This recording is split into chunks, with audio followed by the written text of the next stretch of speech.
দেখ তোকে চুল কাটার পরে এখন কত সুন্দর লাগছে, বেবি বেবি লাগছে। আগে সে কিরকম লাগতো? কোথায় কাটলি চুলটা? এখন ভালো লাগছে দেখতে। হ্যাঁ বাবরি গুলো কাটে নিয়ে আইছে নাকি? হ্যাঁ বাবরি চুল ছিল, এই তো এখন বিটা ছেলে মনে হচ্ছে। এইবারই তো ভালো লাগছে। মাই ফ্যামিলি বলোকে সবাইকে স্বাগত। সকাল সকাল বাজার থেকে সব কিছু রেডি করে দিয়ে সুন্দর সুন্দর মাছ নিয়ে চলে এসেছি। তো চলুন, সকালবেলায় জামাইবাবু কিছু মাছ এনেছে। তো জামাইবাবু মাছ নিয়ে আসছে, বেশ কটা চুনো মাছ নিয়ে আসছে, বাটা মাছ নিয়ে আসছে। বাজারে থাকতে থাকতে আমাকে একজনা ফোন করেছে, উনি থাকে দুবাই, কলকাতায় বাড়ি। উনি আসছেন, বলছেন ভাই আমি কিন্তু বেরিয়ে গেছি তোমার সঙ্গে দেখা করার জন্য। উনি আসছেন, একটু বাজারঘাট করে নিয়ে এলাম। তো চলুন, মাছ নিয়ে চলে এসেছি। রান্না বান্না দিদি তো প্রায় বসিয়ে দিচ্ছে। এটা কি মাছ?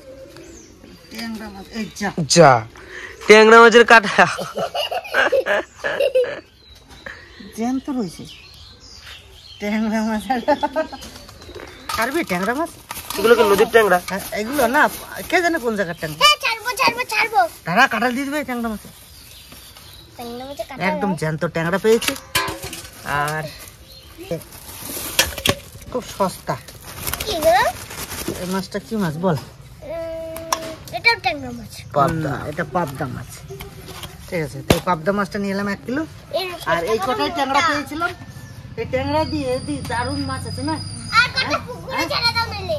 আর কটা পুকুরে ছেড়ে দাও গা। করো, লোক আসবে দি। এই পাবদা মাছটা না একবারে কি বলে গামাখা রসা করো। আরে যাইবো ঘরে? ঘরে ভাই। ও যাইবো। কি দাড়ি কাটছিস নাকি? দাড়ি কাটলাম, তো ডাক শুনে চলে আসলাম। কি খবর? কি খবর? বাড়িতে লোক আসছেন। আচ্ছা আচ্ছা, মানে এটা ভালো শুভ সংবাদ। অনেকদিন ধরে ফোন টোন করছে, দুবাইতে ওনার ব্যবসা বাণিজ্য দুবাই। তো এখানে এসছে বেড়াতে, মানে কলকাতা ওনার বাড়ি আছে। ওখান থেকে উনি কিন্তু অলরেডি বেরিয়ে পড়েছে। আমাকে বাজারে ফোন করলো, আমি আসার সময় পাবদার ট্যাংরা নিয়ে চলে এলাম। ওই মানে দেশি আমাদের লোকাল মাছ। হ্যাঁ, তাহলে লোকাল মাছের সাথে লোকাল তরকারি হবে। আর উনি বলে দিয়েছে যে তোমার বাড়ির সবজি খাবো। তাহলে পাবদা মাছ, পাবদা আনছি আর ট্যাংরা আনছি। আর তুমি তো সকালে যা আনছো। হ্যাঁ, আমি সকালে কিছু মাছ নিয়ে আসছিলাম। যাই হোক, আমাদের অতীত আসছে যেহেতু বাড়িতে, আর তাদের আবদার আমাদের অবশ্যই রাখতে হবে। তা বলেছে যে ক্ষেতের তাজা সবজি দিয়ে তরকারি খাবো, এটা আমাদেরও সৌভাগ্য। তাহলে চলো কটা তুলে নিয়ে আসি। কি আরে তাজা ওলকপি দিয়ে ট্যাংরা মাছ দিয়ে কি লাগবে জানো? উনি ওল খাবে কইয়ে বলতেছে। এগুলো পাঠা কলা।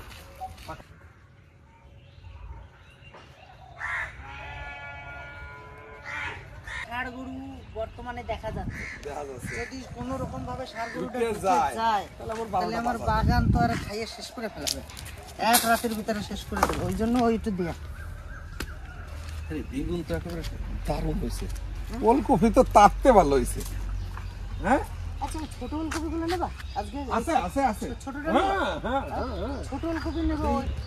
হয়েছে কি হয়েছে? ছোট, হ্যাঁ, কিন্তু সবার আগে আবার এটা সব থেকে বেশি ভালো লাগবে। হ্যাঁ, এটা বেশি ভালো লাগবে। ছোট তো। হ্যাঁ বাবা, তো একে ছোট বলে? হ্যাঁ, দাও কাটো। বুড়ো হয়ে জানে তো এগুলো। না, দেখো কি সুন্দর হয়েছে। দেখো বাজারের সাইজ এগুলো। বাজারের সাইজ। এইটা হচ্ছে আমার বীজ থেকে, এটা কিন্তু তুলে লাগাইনি, সেখানেই ছিল। এটা খেতে আরো বেশি ভালো লাগবে। বেশি ভালো লাগবে। বুড়ো হয়ে যায় তাহলে আবার আসে ওই তো আবার ওটা কাটবো। হ্যাঁ, আর যদি ভালো থাকে তাহলে ভালো তো অবশ্যই থাকে। হ্যাঁ, বাহ দাও এটা। আগে খেজুর গাছ কাটতাম তো, হ্যাঁ, ওই জন্যই আমার কাটতে সুবিধা হয়।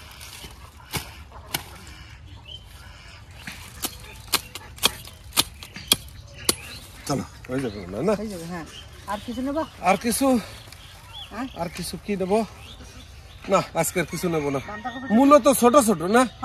আরে সবনা ফুল ফুটে গেছে। মূলো গাছে দেখো ফুল। বড় আছে। হ্যাঁ, এর বীজ রাখতে হবে। টমেটো আসে না। না, এখন সবে ফুল। না, টমেটো কোথায়? ওই দিক দিয়ে নামতে হবে জানো? দেখবো একটা বেগুন দেখবো, আমি দেখে নিচ্ছি এখান থেকে বেগুন। এই দেখো বেগুন।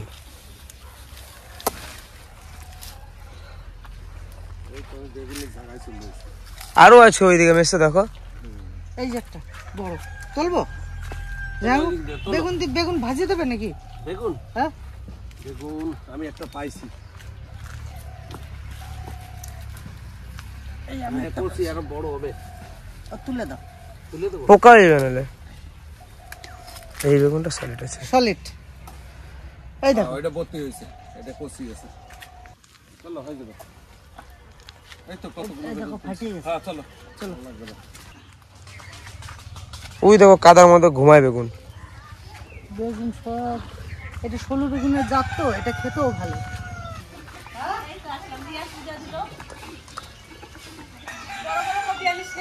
ছোটগুলো নিয়ে এলাম, এইগুলো বড় হবে না বুঝলা। বেসনের তা। তাও কাছে নিয়ে গেছিল আর কি কপি ওই কফি না দাও, খাওয়া কাটা যাবে না। ও আবার রাস্তা দিয়ে আসতে আসতে দুলাল কাছে ও দা আমি বলতেছি দা তো আমার হাতে। এইগুলো নিয়ে এলাম কিরকম জানো, সেই যেগুলো বীজ ফেলছিলাম সেই বীজেরও। এগুলো বড় হবে না, বুড়ো হয়ে যাবে, তাই না দাদা? না কচি আছে।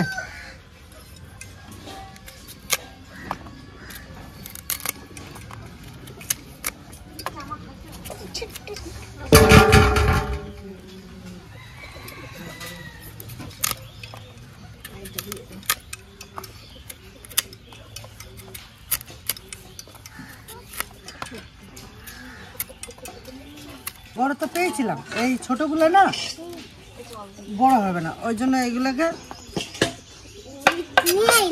হ্যাঁ আরো আছে ছোট। নিয়ে আসো, এখানে সব কটা এনে এখানে রাখো। সব ছোট। আমার ভাত হয়ে গেছে। হ্যাঁ ভাত হয়ে গেছে, এই যে বেগুনটা ভেজেছি, তারপর ভাত খেয়ে নেবো। আর আজকে কি কি হবে? আজ ওই যে কি অনেক রকমের মাছ আছে, কি কি যে কি হবে এখনো ঠিক হয় না। ডিসিশন হয়।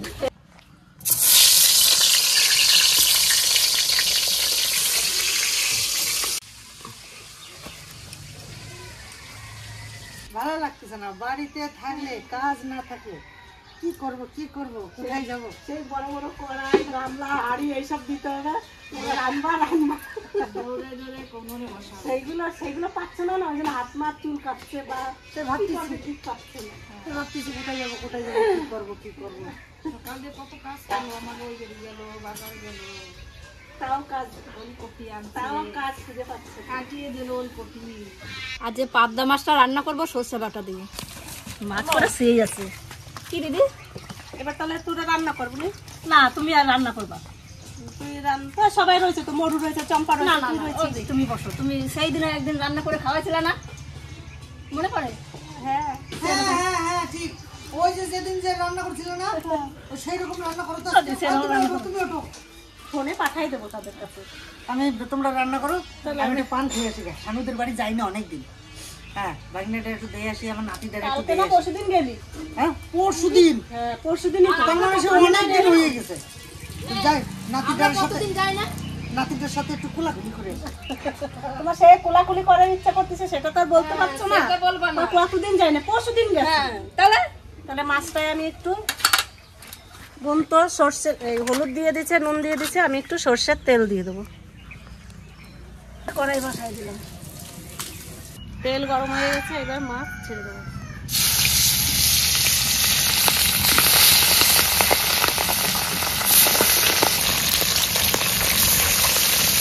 একবারেও পেটের তলায় ঢুকে গেছে। পাবদা মাছের দেখ কত তেল হয়েছে।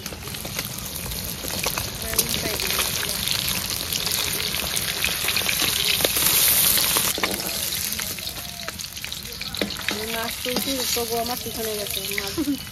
মাছ নিয়ে দিই, এরপরে জলটা ফেলা। কালো জিরে, তেজপাতা আর দুটো শুকনো লঙ্কা তেলে দিই। জিরে, আদা আর শুকনো লঙ্কা।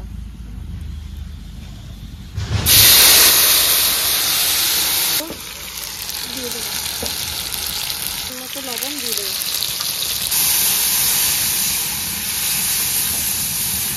আমার মাছের ঝোলে জাল উঠে গেছে, এবার মাছটা আমি দিয়ে দেবো।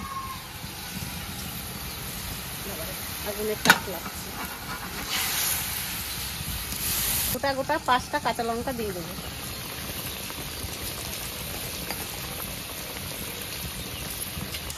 পাবদা মাছের ঝোল হয়ে গেছে। এটা হবে সর্ষে পাবদা, সর্ষেটা দিয়ে দেবো।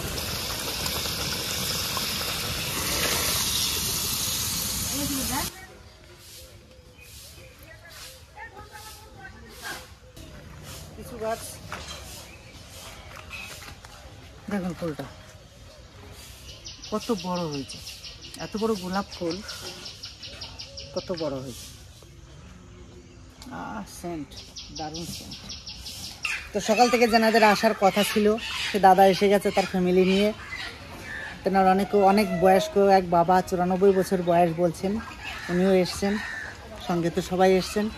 যা খুব ভালো লাগছে মন থেকে যে এত দূর থাকেন, যে সরাসরি আমার বাড়িতে এভাবে আসবেন, আমার সঙ্গে দেখা করবেন, আমাদের সবার ফ্যামিলির সবার সঙ্গে দেখা করবেন। এসে দাদাকে খুঁজলো, দাদা চলে এলো।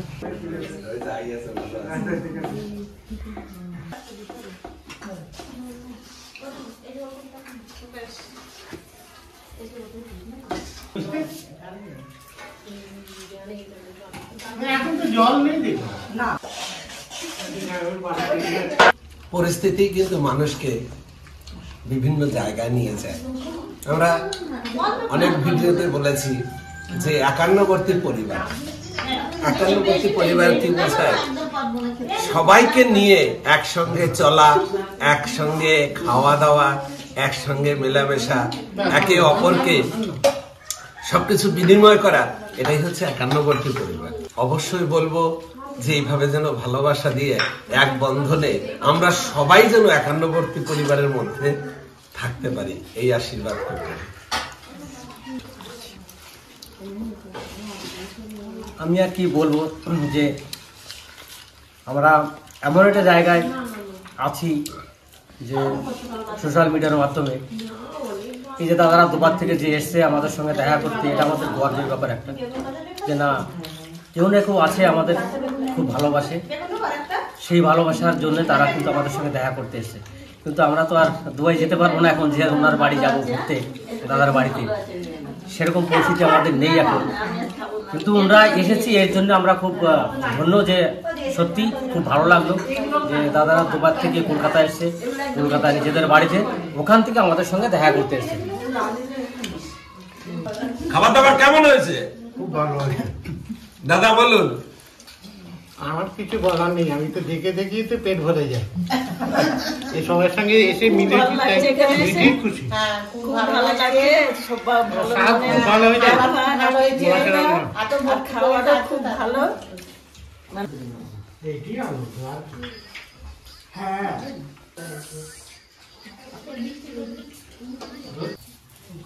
একটা মিষ্টি নেন, একটা খান, একটা খান। খেতে পারবেন না? আমি খুব কম খাই। আর জল দেবো, জল দেবো, জল এখনো